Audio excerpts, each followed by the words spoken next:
Ross the painter? Wasn't he the happy little painter? Bob Ross. That's Bob Ross. Oh, okay. He's your uncle. It's his long lost, yeah. Yeah. Probably. You could actually fit into that family pretty well, I guess. Oh, okay. A little crazy, a little cool, for Yeah, sure. you know. So, yeah, great to have you here. Thanks for making us cocktails. Now, this is going to go quick and fast because now the cocktail competition is on. And, I'm one of the judges, and so we're going to get to talk about it. Now, this is a little interesting because, you guys have submitted one of your spirits to the cocktail competition, and we'll talk about that today. But I figured we'd talk about some of the other ones as well. And if you're up for it, you could take a sip off of this and taste it. If you don't want to, you don't have to. I'll be happy to finish it. I don't know where that mouth's been. You don't know where it's been. I've been married for 27 going on 28 years. It hasn't been very many places. Super clean then. Super clean. I wasn't really going at that. It was just more random fair things I could have got in your mouth. He probably today. had anchovies earlier exactly. today. All right, so That you'll taste later. Let's talk about this first one, Mid-State Heat Wave. All right, this has got Pendres Amaro in it. It's listen to this: local chorizo, fat washed Krobar. Oh, it's got your Krobar rye whiskey in it as well. Okay, so you guys had more than one spirit in this competition. This is the first we're hearing of it. Oh, really? Yeah, so this okay. is good. I just thought each distiller turned in one, but this one's got a little bit of your rye in it. It's got orange blossom honey from California, orange peel garnish from Templeton Farms, smoked with Paso Robles red oak sawdust. Now, you're going to hear a lot of California, Templeton, and 805 references because that is a big part of the Get Crafty California cocktail competition is creativity and local and being local as well. So let me. What do you think of the name Mid-State Heat Wave? It's a heat wave. It would have been something that we normally would have considered a problem here this year, but not this year. It's been kind of a cool wave. Yeah, we lucked out. Usually it's 105 during this competition. Today it's 83? Yeah, I mean, every year it gets so hot here, and there's even a little bit of a breeze today. So, yeah, pass that around and see what you guys all think of that. Really nice. You really pick up the honey on there, and you can feel your rye whiskey in there for sure. And that's the chorizo fat washed rye whiskey? Is that Yeah, what that is? when you think about chorizo, and I love chorizo, and as a matter of fact, I just had a great chorizo burrito the other day because it wasn't too greasy. A lot of times those things can just be a grease bomb. And so when I see chorizo fat wash, I'm thinking, boy, is there actually going to be a slick in there? But no, it's very clean. What do you think, Joe? Yeah, I mean, you get the chorizo, but it's very respectful to the rye. And the Amaro, that little touch layer of Amaro comes in there, which is kind of cool because you almost get like that Galangal kind of characteristic from the Amaro. The smoked chorizo kind of character comes out. What do you think, John? I got more of the honey and the citrus came through for me. Yeah. It almost had a spicy bite from the cast strength rye. Mm-hmm. And then the fat wash leaves a nice little residue in your mouth. It goes down real smooth. Kind of tingles your senses. And yeah, this one's nice.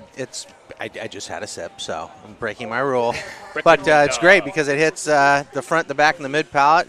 Spice, sweet, savory. Mm-hmm. Very nice cocktail. Good job. Yeah, covers all the territories. So this is what we're doing all day today. Is this something that you could see making in your bar? I mean, would you be proud to serve this cocktail? Oh, most definitely. I mean, every cocktail here today has been made by a fantastic mixologist. Absolutely.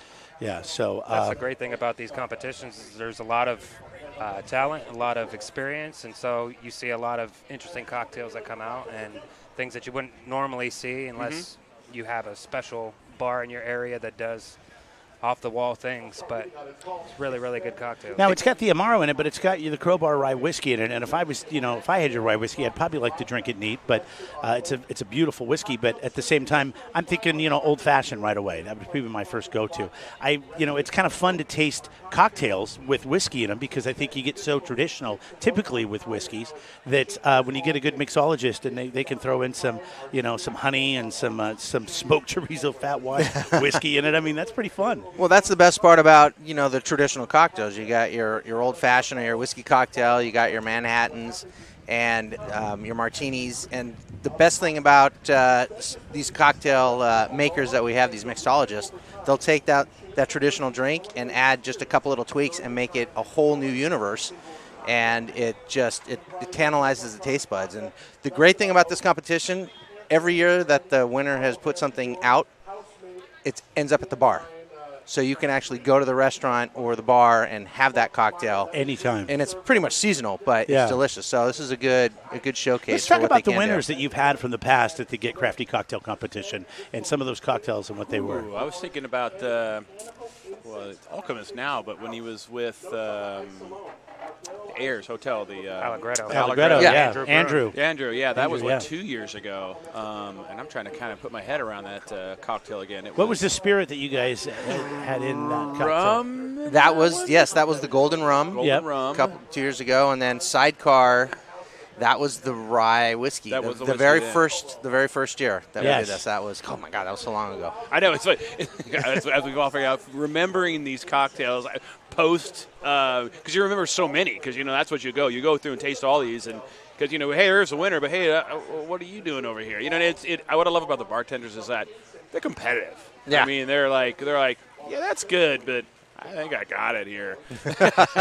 so everybody will want to try it. So yeah. I wish we had more glasses. It would be fun to have this cocktail and then have your rye whiskey just by itself right next to it. Maybe we can work on getting a few more glasses. That's gonna put, if we do this with every cocktail, it's gonna be a problem. Well, no, I realize that. Can I get a Sidecar? Maybe get a Coors Light to go with that as well. But I'm just saying, because the rye whiskey is in here, and to have it on its own too would be. We get some more stuff. Well, no, they're getting more glasses for us right now. But yeah. so why we do that? Let's kind of switch gears a little bit, and let's go into the next cocktail that John made for us. Krobar, by the way, on Higuera Street. Talk about this one a little bit, John. So this one is a brand new creation that we do at Krobar down in Slow. It uses a triple syrup, so it's 3 different sugars. It's infused with basil and fennel.